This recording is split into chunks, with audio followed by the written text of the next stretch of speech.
On the debate tonight आज के हमारे मुअज़्ज़ज़ मेहमानान में शामिल हैं जनाब अली मोहम्मद खान साहब। आप वज़ीर मुमलिकत बराए पार्लिमानी उमूर हैं। आप पाकिस्तान तहरीक इंसाफ के कोर रहनुमाओं में से एक हैं।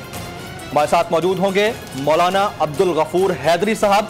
आप साबिक डेप्यूटी चेयरमैन सेनेट हैं, जमीयत उलमाए इस्लाम फजलुर रहमान ग्रुप का फ्रंट फेस हैं और आप नायब भी हैं जनाब मौलाना फजलुर रहमान साहब के। और हमारे तीसरे अहम तरीन गेस्ट पैनलिस्ट आज के जनाब डॉक्टर जावेद अकरम साहब, मारूफ मुआलिज हैं, आप वाइस चांसलर हैं university of health sciences Lahore के और आपने एक्सक्लूसिवली हमारे लिए टाइम निकाला है। मैं अपने तमाम मौजूद मेहमानों को प्रोग्राम में खुश आमदीद कहता हूँ। सबसे पहला सवाल मेरा मौलाना अब्दुल गफूर हैदरी साहब से होगा। हैदरी साहब, बहुत शुक्रिया आपके वक्त के लिए। वज़ीर आज़म साहब को वैक्सीन लगवाने के बाद कोरोना होना या तो कोरोना फ्रॉड है या फिर वैक्सीन फ्रॉड है, ऐसा कहना है मौलाना फजलुर रहमान साहब का। यह बयान सतही सोच की अलामत नहीं है मौलाना साहब? और अगर ऐसा नहीं है तो प्लीज आप इस बयान की वजाहत करना पसंद करेंगे मौलाना साहब के? ये सवाल बुनियादी तौर पे तो बनता नहीं है, लेकिन अगर आप जरूरी समझते हैं तो फिर मौलाना साहब की तरफ रुजू करें। हर बात को सवाल बना के और कौम को बताना कि ये कोई एक मसला है, तो मैं तो कम से कम नहीं समझता कि ये कोई सवाल है। अगर आप सवाल समझते हैं तो फिर जिसने ये कहा है वही इसकी वजाहत फरमाएंगे। मौलाना साहब, लेकिन बात यह है कि अगर प्राइम मिनिस्टर ऑफ पाकिस्तान कोई बात करते हैं तो उनकी टीम में से किसी लीडर को या स्पोक्स पर्सन को ही सामने रखकर उसे सवाल किया जाएगा ना कि डायरेक्ट मैं प्राइम मिनिस्टर ऑफ पाकिस्तान से वक्त लेता फिरूंगा कि आपने एक बात की थी तो मैं आपसे जवाब लूं। अब इतना बड़ा बयान दे दिया है मौलाना फजलुर रहमान साहब ने और उनकी मंतक यह है कि खान साहब ने ड्रामा रचाया है और फॉरेन फंडिंग केस से बचने के लिए उन्होंने ऐसा किया है। आप वजाहत कर दें, आप उनके नायब भी हैं, आप साबिक डेप्यूटी चेयरमैन सेनेट हैं, आप सीनियर रहनुमा हैं जमीयत उलमाए इस्लाम फजलुर रहमान ग्रुप के। की खबर चली थी कि जब उन्होंने इमरान की बीमारी का सुना तो उन्होंने कहा कि हम दुआ गो हैं कि अल्लाह ताला इमरान को सेहत दे। अब ये आपने जो बात बताई है इसका बिल्कुल भी मुझे इल्म नहीं है कि मौलाना साहब ने कोई ऐसी बात कही है कि इमरान बीमारी का ड्रामा कर रहा है। तो अगर मौलाना साहब ने कहा है तो बिल्कुल सच कहा है, क्योंकि इमरान ड्रामे तो करते रहे हैं, वादे करते हैं, वादों की खिलाफ वर्जी करते हैं, फिर करते हैं, कहा जाता है उनसे कि आप ये जल्दी क्यों यू टर्न लेते हैं, तो कहता है कि यू टर्न लेते लेते मैं वजीर आज़म बन गया हूँ। तो ड्रामे तो उसके चलते रहते हैं। मौलाना साहब ने अगर कहा है तो बजा कहा है, लेकिन इस बात का मुझे इल्म नहीं। मौलाना साहब, आपकी जानिब से कम इस बयान की मजम्मत तो आनी चाहिए थी। बीमारी किसी को भी हो सकती है, वो फजलुर रहमान साहब को भी हो सकती है, किसी को भी हो सकती है। अगेन फॉरेन फंडिंग केस की जहां तक बात है वो 6 साल से चल रहा है, 6-7 साल हो गए और अगर उसमें ले तो लाल होना होता तो पहले हो चुका होता। अब एक बीमारी है, एक वबा है, बहुत सारे लोग पूरी फैमिलीज के साथ बीमार हो रहे हैं। आप फॉरेन फंडिंग केस के ऊपर एक लेबल लगाकर किसी के ऊपर बाकायदा इल्जाम लगा रहे हैं, इससे बड़ा इल्जाम तो हो नहीं सकता।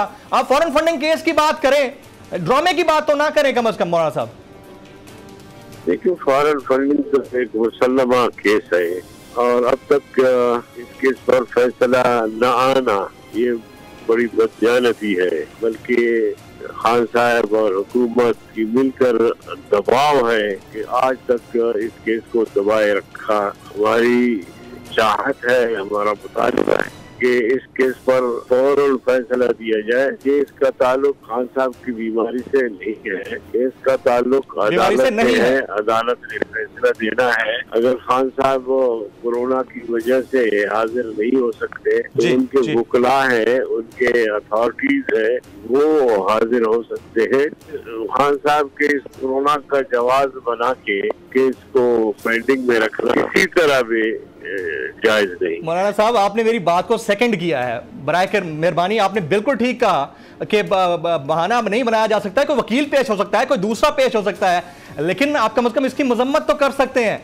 आपकी अपनी क्या राय है बाय द वे कोरोना को लेकर, जो खान साहब को हुआ है या खातून अव्वल को हुआ है, आपकी अपनी क्या राय है? आप छोड़िए मौलाना साहब को, अपनी राय बता दीजिएगा प्लीज। زبردستی مجھ سے کہلوانا چاہتے ہیں کہ میں بھی وہ جملے کہوں. یار عجیب آدمی ہیں آپ. دیکھیں میں پھر وہ اسی بات پہ آتا ہوں کہ مولانا صاحب میرے لیڈر ہیں, میں اس لیڈر کی بات کی رد کیسے کر سکتا ہوں؟ جو مولانا صاحب نے کہا ہے ٹھیک کہا ہے. عمران ڈرامے باز ہیں, عمران جو ہے وہ سرکڑ باز ہے. عمران کی زندگی ایسی گزری ہے, شادیاں کرتا ہے تو کئی سال چھپاتا ہے, پھر شادی کرتا ہے تو عدت پوری نہیں ہوتی. یہ کیا کیا اس نے ڈرامے نہیں کیے, تو اب اس نے کوئی ڈرامہ کیا ہے. تو اس لیے میں سمجھتا ہوں کہ ایسی باتوں کو چھوڑو کسی کے ذات سے متعلق ہو. اگر مولانا صاحب نے کہا ہے تو بالکل ٹھیک کہا ہے. مولانا عبدالغفور حیدری صاحب, سر آپ ہمارے ساتھ موجود رہیے گا. میں علی محمد خان صاحب کی جانب جاؤں گا. علی محمد خان صاحب, ایک تو ہمارے ملک کا اخلاقی انحطاط اس حد تک گر چکا ہے کہ کیا کہیے, مطلب اس کے اوپر بات کیجئے تو کس طرح کیجئے. چاہے سوشل میڈیا پر دو ایکسٹریمز کو ہم دیکھ لیں, دونوں طرف سے اسی طرح ہی بات ہوتی ہے, اور جب لیڈرز اس طرح کی بات کرنے لگ جائیں تو پھر کیا کہا جائے.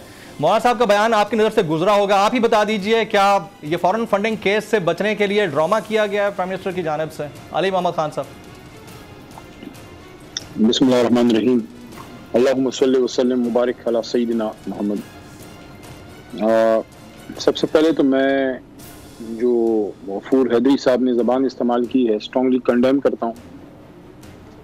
Strongly unbecoming of a senator.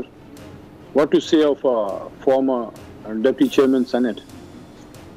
جو جس طریقے سے انہوں نے اپنے ملک کے وزیر اعظم کو, ان کو وزیر اعظم بے شک آپ نہ مانیں, پاکستانی تو ہیں, مسلمان تو ہیں, نو ڈاؤٹ, جس طریقے سے آپ نے ان کو مخاطب کیا ہے, شروع سے ہی میں نے دیکھا.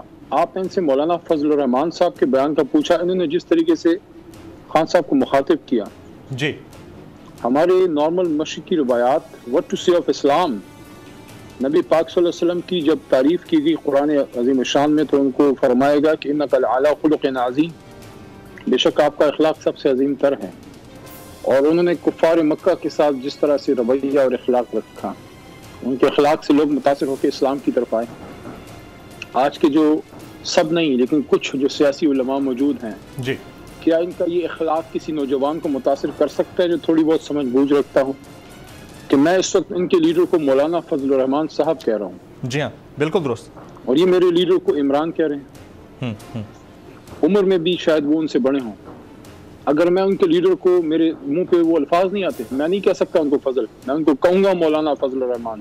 مجھے میری اخلاق, میری ماں کی تربیت اور میرے نبی پاک صلی اللہ علیہ وسلم کی اسوہ حسنہ اجازت نہیں دیتی. جہاں تک بیماری کا تعلق ہے, میں سمجھتا ہوں ان پہ کامنٹ کرنا میں اپنی توہین سمجھتا ہوں. یہ اس قابل نہیں ہے غفور حیدری صاحب کی ان کی بات پہ میں کامنٹ کروں, چہ جائے کہ ان کے لیڈر کے کہ بیماری پہ تو دشمن بھی جو ہے دعا دیتے ہیں. بیماری پہ تو پاکستان کے دشمن عمران خان صاحب کو دعا دے رہے ہیں. ایک آدمی کی دعا میں نے کم از کم قبول نہیں کی, میں مودی, کیونکہ مودی کشمیر میں مسلمانوں کا قاتل ہے. باقی پوری دنیا سے آئی ہیں دعائیں, آئی ہیں مسلمان ممالک کے سربراہان مملکت, اپوزیشن لیڈر احسن اقبال صاحب کی طرف سے آئی ہے, بلاول صاحب کی طرف سے آئی ہے, قاہرہ صاحب کا بھی آپ نے سنایا ہے, ان کی جماعت کے کچھ لوگوں نے دعائیں بھیجی ہیں. یہ طریقہ, یہ اخلاق جو ہے ہم جو ہے وہ سکھا رہے ہیں. میں سمجھتا ہوں بہت بری بات ہے. اس طرح سے تو آپ کا تو کام تربیت کرنا ہے. آپ تو نبی پاک صلی اللہ علیہ وسلم کے ممبر مبارک, ممبر عظیم شان میں, آپ نے تو ہماری تربیت کرنی.